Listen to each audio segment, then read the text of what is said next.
जय साई राम साई राम साई राम। जय जय साई राम साई राम साई राम। ओम साई राम।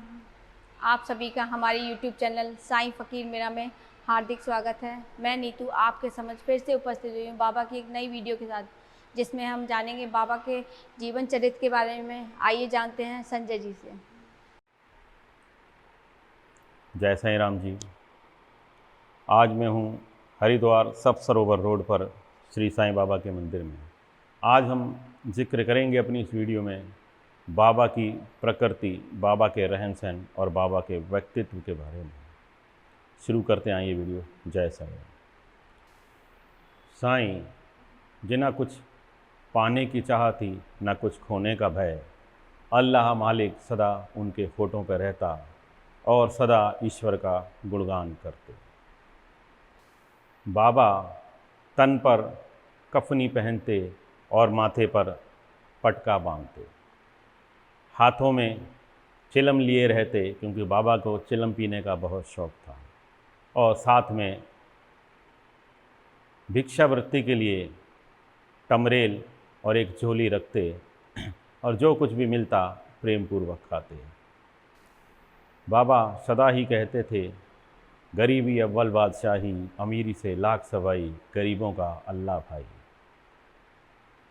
जिसका मतलब है कि गरीबों का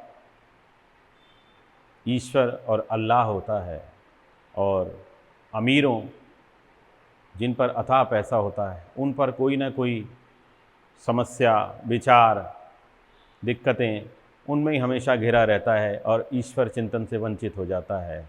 इसके विपरीत गरीब जो थोड़ी कमाई कर कर भी ईश्वर के नाम सुमरन करता है, जाप करता है, ईश्वर को याद करता है निरंतर, और सब कुछ अपना ईश्वर के भरोसे छोड़कर संतुष्ट रहता है, और जो संतुष्ट है हर हालत में, वही असली बादशाह है। इसीलिए बाबा ने कहा कि गरीबी अव्वल बादशाही, अमीरी से लाख सवाई, गरीबों का अल्लाह भाई। बाबा का रहन सहन बहुत ही साधारण था। बाबा तन पर कफनी पहनते और बाहर से साधारण फ़कीर प्रतीत होते, लेकिन बाबा ज्ञान, वैराग्य, शांति, प्रेम की साक्षात मूर्ति थे। बाबा कहने को तो नीम गाँव, शिरडी और राहता से कभी बाहर नहीं गए, लेकिन बाबा को संसार की सभी घटनाओं का ज्ञान रहता था। बाबा ब्रह्मज्ञानी वो सद्गुरु थे जिन्होंने साक्षात ब्रह्म के दर्शन किए और जो साक्षात स्वयं ही ब्रह्म थे। अपने भक्तों का भूत, भविष्य, वर्तमान सब कुछ जानते थे। बाबा फटे पुराने कपड़ों में सदैव मस्त रहते, बच्चों के साथ लंगड़ी टांग खेलते, कंचे खेलते। बाबा को बच्चों से बहुत लगाव था, और संध्या के समय बाबा लोगों के साथ हरि नाम संकीर्तन करते, मंत्र जाप के लिए प्रेरित करते, और विष्णु सहस्त्र नाम के लिए लोगों को प्रेरित करते, और संध्या आदि के लिए बाबा प्रेरित करते।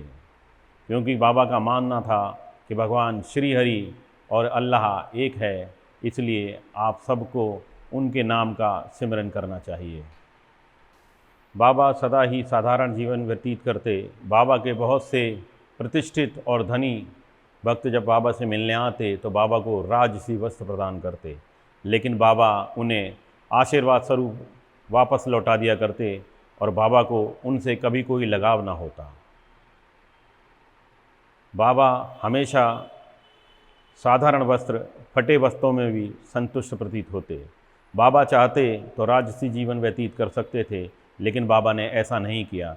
बाबा ने अपने अंत समय तक कभी भी अपनी कफनी और सटके को, कफनी, सटका और माथे पे पटके को कभी नहीं त्यागा, और फटे पुराने वस्त्र ही बाबा के अंतिम समय तक बाबा के तन पर पहने रहे, क्योंकि बाबा का ऐसा मानना था कि जो ईश्वर ने हमें दिया है उसी में हमें संतुष्ट रहना चाहिए। बाबा एक दिव्य विभूति थे और उनका व्यक्तित्व बहुत ही दिव्य था और निराला था। बाबा के दरबार में छोटे बड़े, गरीब अमीर, ऊंच नीच, गरीबी अमीरी और जाति और धर्म का कोई भेदभाव नहीं था।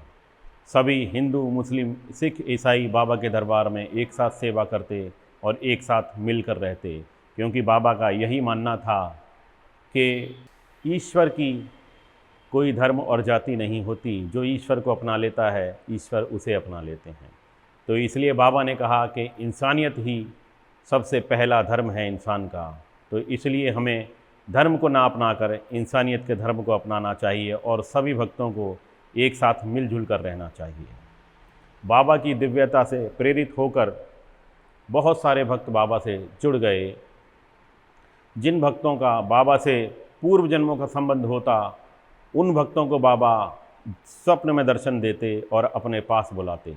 जब वो भक्त बाबा के प्रथम झलक के दर्शन करते तो प्रथम दर्शन और बाबा के व्यक्तित्व और बाबा की वाणी ही उनको ऐसा मोहित कर लेती कि वो बाबा के मुरीद हो जाते, जिनमें मुख्यतः सीताराम दीक्षित जो लंदन से आए थे, एडवोकेट, बहुत बड़े एडवोकेट रहे, गोविंदराव दाभोलकर जिन्होंने बाबा के ऊपर श्री साईं चरित्र की रचना की, वो भी जज थे, नाना साहब चांदोरकर उस समय वो भी मजिस्ट्रेट थे, और बूटी जैसे करोड़पति सेठ जिनके मंदिर में, बूटीवाड़े में आज बाबा का पार्थिव शरीर विश्राम कर रहा है। ऐसे बड़े बड़े भक्त बाबा से जुड़ गए और बाबा सदैव ही अल्लाह मालिक का गुणगान करते और ईश्वर का नाम का कीर्तन करवाते उनसे, और जगह जगह बाबा की ख्याति को उन भक्तों ने फैलाया। जो भक्त बाबा को दिल से प्रेम करते, बाबा उन पर अपनी जान न्यौछावर करने को भी तैयार हो जाते। कई अवसरों पर बाबा ने ऐसा किया। एक बार बाबा ने आग में हाथ डाल करके एक छोटी सी बच्ची को बचाया और अपने दूसरे भक्त के यहाँ गिल्टियाँ निकल आईं, उस गिल्टियों को बाबा ने अपने ऊपर ले लिया, प्लेग की गिल्टियों को। और कई अवसरों पर बाबा ने अपने कई भक्तों की प्राणों की रक्षा करी, जिसमें तात्या कोटे पाटिल प्रमुख हैं, रामचंद्र पाटिल और श्यामा जी की सर्पदंश से रक्षा की। बाबा ने नाना साहब चांदेरकर की पुत्री की भी प्राणों की रक्षा की। जो भी बाबा के दरबार में आता वो कोई खाली ना जाता, कुछ ना कुछ बाबा ज़रूर प्रदान करते और कुछ ना कुछ बाबा से वो ले करके जाता। बाबा का व्यवहार और व्यक्तित्व ऐसा था कि बाबा की प्रथम झलक में नास्तिक केशव आर प्रधान जैसे व्यक्ति भी बाबा के मुरीद हो गए और बाबा के जीते जी सन 1916 में बाबा का भीमपुरी में मंदिर बनवाया। रोहिला जो बाबा को जान से मारना चाहता था, बाबा ने उसका भी हृदय परिवर्तन किया और उसको भी भक्ति की ओर अग्रसित किया। बाबा की दिव्यता और बाबा की महानता ऐसी है, जो भी बाबा के दरबार में आता है वो कभी खाली हाथ नहीं लौटता। इसीलिए बाबा ने कहा, मेरी शरण आ खाली जाए, हो कोई तो मुझे बताए। जो भी बाबा के दरबार में आया कुछ न कुछ ले कर के गया। किसी को बाबा ने संतान की उत्पत्ति का आशीर्वाद दिया, किसी को नौकरी का, किसी को काम धंधे रोजी रोजगार में वृद्धि का दिया और किसी के प्राणों की रक्षा की, और किसी के लिए बाबा खुद ही अपने जीवन को समर्पित किया। ऐसा है श्री साईं बाबा का व्यक्तित्व। बाबा ने अपने भक्तों को 11 वचनों का वरदान दिया है, जिससे चलकर व्यक्ति ईश्वर की प्राप्ति और बाबा की प्राप्ति कर सकता है।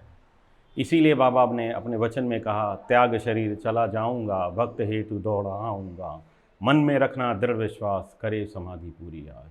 इसीलिए बाबा के भक्तों की भक्ति करने वालों को कोई हानि नहीं पहुंचा सकता। ये बाबा का वचन है कि मैं हर हाल में तुम्हारी रक्षा करने आऊँगा, मैं हर हाल में तुम्हारी रक्षा करने आऊँगा, तुम्हारी रक्षा करने आऊँगा। कहने के लिए तो आज बहुत कुछ है। इस वीडियो को यहीं समाप्त करते हैं। अगली वीडियो में आपसे फिर मुलाकात होगी बाबा की एक नई लीला के साथ। हमारी इस वीडियो को लाइक करें, शेयर करें और हमारे चैनल को सब्सक्राइब करें, क्योंकि मेरा सिर्फ एक ही मोटिव है कि श्री साईं बाबा की लीलाएं जन जन तक प्रसारित हों और बाबा के बारे में लोग जानें कि बाबा कैसी दिव्य विभूति थी, जो आए और अपने भक्त के लिए अपने प्राणों का दान देकर चले गए। जय साईं राम। जय साईं राम, साईं राम, जय जय साईं राम, साईं राम, साईं राम, जय साईं राम, साईं राम, जय जय साईं।